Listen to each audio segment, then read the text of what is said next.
BYD appears to be more like a venture capital speculative investment than a value investment. Would you both explain that investment, your logic behind it, and your expectations for it? Yeah. I'm going to turn that over to Charlie in just one second. But Charlie and I think there is no other kind of investment than a value investment. In other words, we don't know how anybody would invest in a non-value investment. And so we've always been puzzled by the term value and saying that contrasts with growth or anything. Value relates to getting a lot for the expectable flow of cash in the future in terms of what you're laying out today. So we've always, every time somebody characterizes us as value investors, we always ask them what other kind can there be. But Charlie is our team leader here on BYD, and he gets very excited. So I may have to control him, but go to it, Charlie. Yes, well, of course, BYD, although its founder is only 43 years old, is not some early stage venture capital company. BYD is one of the main manufacturers of the world of the rechargeable lithium battery, and it achieved that position from a standing start at zero under the leadership of the founder, Wan Chanfu.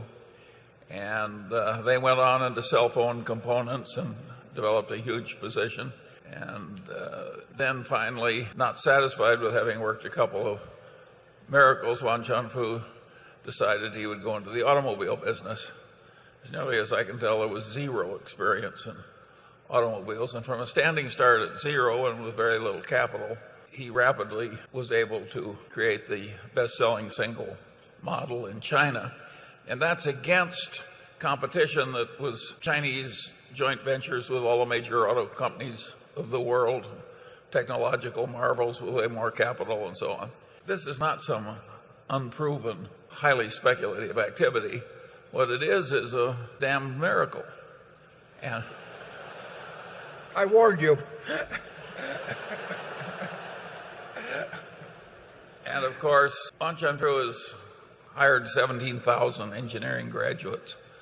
And those engineering graduates are selected from 1,300,000,000 people in China.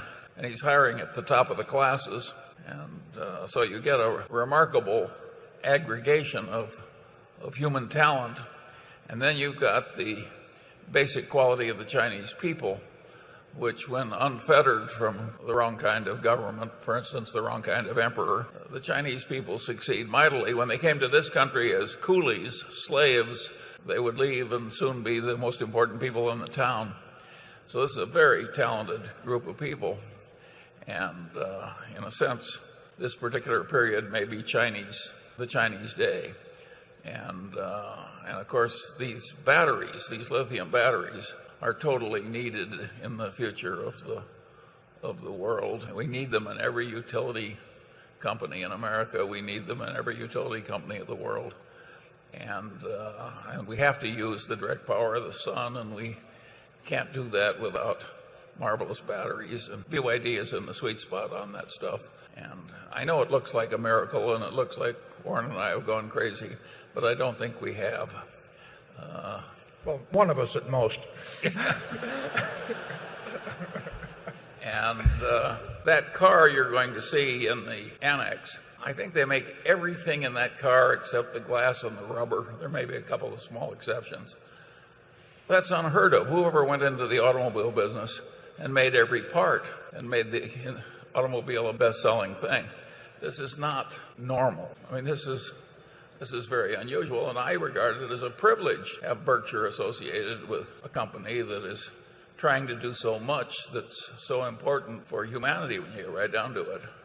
Because it may be a small company, but its ambitions are large, and I don't want to bet against 17,000 Chinese engineers led by Wan Chanfu, plus 100,000 more talented Chinese in a brand new area constructed the way they want it. I will be amazed if great things don't happen here. I don't think, given the size, it can be all that important to Berkshire financially.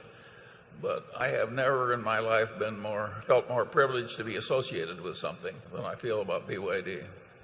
BYD was Charlie's last year. The Irish banks were mine. So he's the winner. BYD incidentally does $4 billion a year of business. I mean, so it is not a small business, and it will probably get a lot larger.